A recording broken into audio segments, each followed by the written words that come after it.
Kamusta na nga po mga master at sa videong ito ay atin ang ipagpapatuloy na gisahin ang chapter 225 sa manhwa series ng Solomax Newbie. Kaya't atin na nga pong agarang umpisahan. Ipinakita sa atin etong Demon King na si Veriel na lubang nag-e-enjoy sa paglagok ng soda at lubos na pinupuri ang klase ng lasang tinataglay mayroon etong Aniya ay inuming mula sa labas ng tore.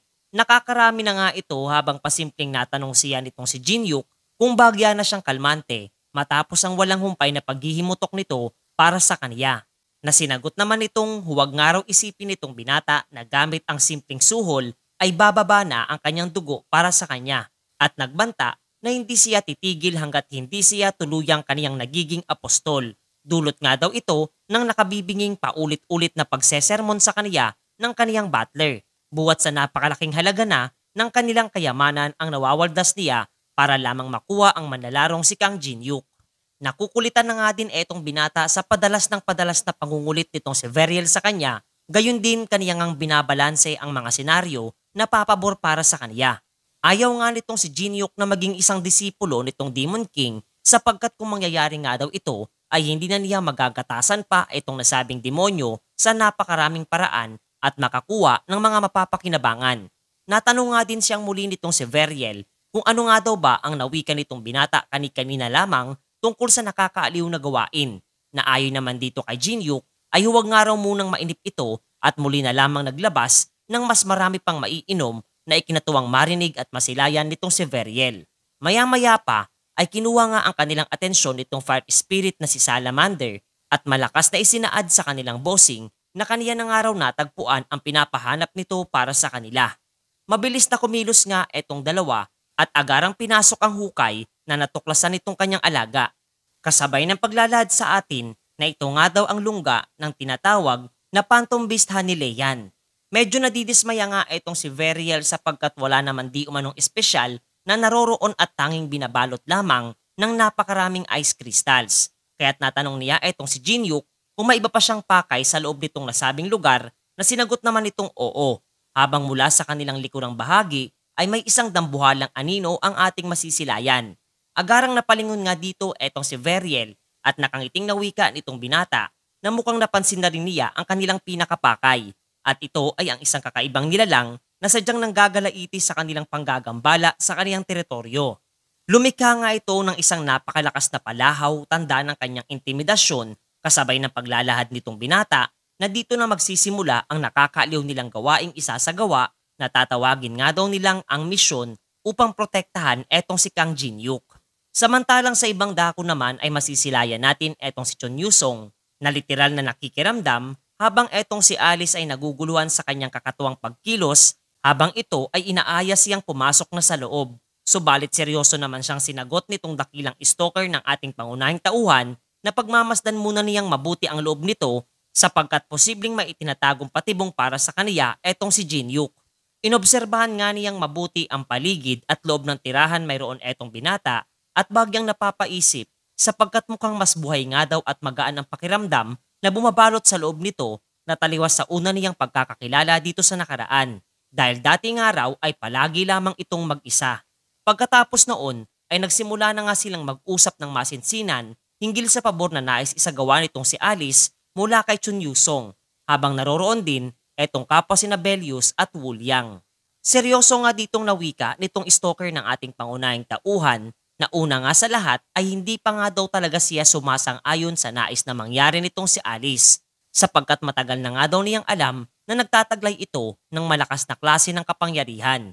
Ninais nga niyang malaman kung ano ang kaniyang pinakarason na marahang ipinaliwanag naman itong babaeng vampira na aniya matapos nga daw niyang masilayan ang naging pakikipaglaban nitong si Chun Yusong kontra sa kanyang nakatunggaling old guard ay kaniyang napuna at naramdaman ang isang partikular na bagay. Ito nga daw ay ang resulta ng pagiging lubos na obses nitong nasabing lalaki patungo kay Jinyuk at batay doon ay kaniyang napagtanto na nais din niyang magtaglay ng ganong klase ng kapangyarihang magagawang ilabas buwat sa nakatuon ito para dito sa ating pangunahing tauhan. Natuwa naman etong si Belius sa naging pahayag ng kaniyang bossing at masayang inalok ito na kaniya nga daw ikararangal na ituro sa kaniya ang kaparaanan ng rapier sa paggamit ng espada. Subalit tahasang tinanggihan naman siya nitong si Alice buhat ng dihamak nga daw na mas malakas kumpara sa kanyang alalay, etong tinatawag na Sword Saint. Labis nga nitong dinamdam ang naging pahayag ng kanyang bossing, subalit seryoso namang ipinaliwanag din nitong si Chon Yusong na ang estilo ng rapier ay lubos na naaakma para kay Alice, sapagkat ang pagsasanay sa kaparaan ng naaakma at nakabatay sa kanyang bloodline ay mas mainam at magiging epektibo pagdating sa pakikipaglaban. Dagdag pa nga niya, natutulungan nga daw niya siya sa kanyang magiging pagsasanay gamit ang nasabing pamamaraan, dahil ito ay kapwa makakatulong din para sa paglago ng kaniyang kakayahan. Tuwang-tuwa nga etong si Alice sa payag na narinig at literal na nangakong mananatiling sikreto nga daw para dito kay Jinyuk ang kaniyang nasilayan. Habang eto naman si Wuliang ay bagyang napapaisip at nababahala sa isang tabi. Pasimpleng kinuha nga niya ang atensyon at natanong etong si Chon Yusong kung alam nga daw ba nito na ang babaeng nasa kaniyang harapan ay isa rin di umanong residente ng Tore. Nasinagot naman ito ng oo at na-question pa nga etong si Wuliang kung sa tingin nito ay hindi nga daw ba iyon obvious buhat sa nagtataglay ito ng kakaibang puti ng balat at silver na buhok at maliban sa mga high-ranking na vampira ay wala na nga rin daw iba pang mga nilalang na nakagagawang gumamit ng blood magic. Binigyang diin naman nitong si Wuliang na sa totoo nga lamang ay pilit na ginagawang lihim nitong si Alice ang kanyang pagkatao upang maiwasan ang anumang komplikasyon at problemang maaaring maidulot nito sa iba. Kaya't magalang ang hiniling niya kay Chon Yusong na sana nga daw ay huwag nitong ipagsasasabi sa ibang tao ang tungkol sa bagay na iyon. Subalit seryoso namang sinagot siyang muli nitong dakilang stalker ng ating pangunahing tauhan na kahit hindi pa niya ito ilahad sa iba, ang bagay nga daw na iyon ay literal na halata naman para sa kanilang mga kasamahan. Ngunit ayon naman sa kanyang kausap na nagkakamali nga daw siya sapagkat wala pang ibang nakakahalata sa nasabing bagay na talagang di niya inaasahang marinig. Pagkatapos ay muli niyang ibinalik ang kwento sa ika-19 na palapag ng Tore kung saan ay nagsimula na ngang gumawa ng pag-atake etong Phantom Beast na tinatawag na Hanelian at ginamit ang kanyang Ice Blast na mabilis na tinumbok ang kinaroroonan nitong Demon King na si Veriel. Tila naging isang rebultong yari sa yelo etong demonyo. Ngunit magkaganoon man ay hindi man lamang ito kakikitaan ng anumang pangamba at natawa pa nga sa ginawa nitong Phantom Beast laban sa kanya. Mayabang pa nga nitong nawika na oras na upang siya naman ang magparanas para dito sa nasabing halimaw kung ano ang pakiramdam ng nag-uumapaw na kapangyarihan, sapagkat ang ginawa nga daw nitong si Hanelian laban sa kaniya ay para lamang pangiliti. Ngunit ang totoo nga nito ay aminado etong si Veriel na medyo nakadama siya ng sakit mula sa pinakawalang atake nitong halimaw para sa kaniya. At normal nga lamang daw iyon sapagkat isang Phantom Beast ang kanyang kinakarap. Dagdag pa nga niya na bilang isang Demon King ay dapat nga daw siyang hindi kakitaan ng anumang kahinaan. At kung ito ay kaniyang maipapakita kay Jinyuk ay tiyak na mamamangha ito at tuluyang nanaisin na maging kaniya ng ganap na disipulo. Subalit taliwas nga sa kaniyang inaasahan ang kaniyang nasilayan. Buhat ng hindi man lamang ito kinakitaan niya ng pagkamangha sa kanyang mga mata at labis nga niya itong hindi nagustuhan. Ngunit muli nga siyang naguluhan noong kanyang mapuna na tila kasabay ng panonood nitong binata sa kanyang isinasagawang laban ay ang paghahanda naman nito para sa isang klase ng putahe. Kinuha nga nitong si Jinyuk ang mumunting ice crystals na dumikit sa pagmumukha nitong si Veriel at kasabay na nag-ala chef sa pagbudbud nito sa kaniyang kakaibang dessert na inihahanda na para bang magic sarap.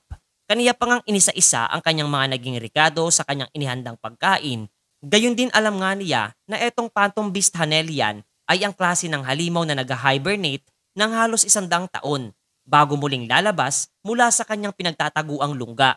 Malamang nga daw dahil sa naudlot nitong pamamahinga at kapag gutom na nadarama ang siyang pinakarason kung bakit ganoon na lamang ito kaagresibo nung una nilang masilayan. Subalit kung kanila nga daw itong hahainan ng klase ng matatamis na pagkain, ay tiyak na magbabago ang timpla nito, kasabay ng pagpapakilala sa kanyang espesyal na pagkaing inihanda para dito sa Phantom Beast na tinawag niyang Royal Bowl Strawberry Bingsu.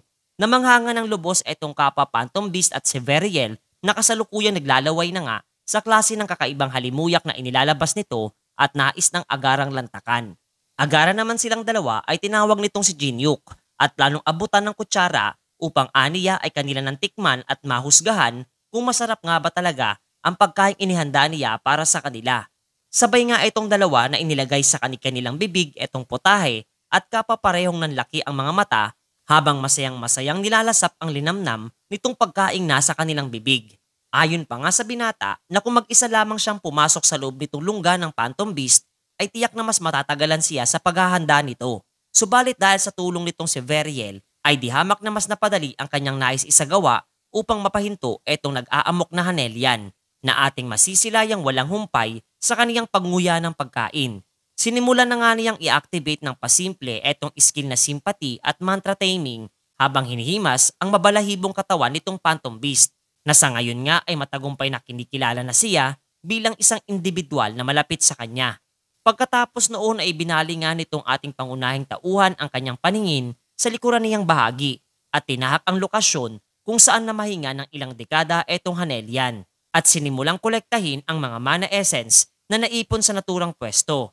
Aniya ay ito nga daw ang kanyang gagamitin upang makabuo ng panibagong item kapalit sa kanyang mga naisakripisyo at masaya nga niyang nasambit na ito nga daw ang kanyang kinakailangang kasangkapan upang muling makabuo ng kaniyang masasabing panibagong ultimate weapon mga master.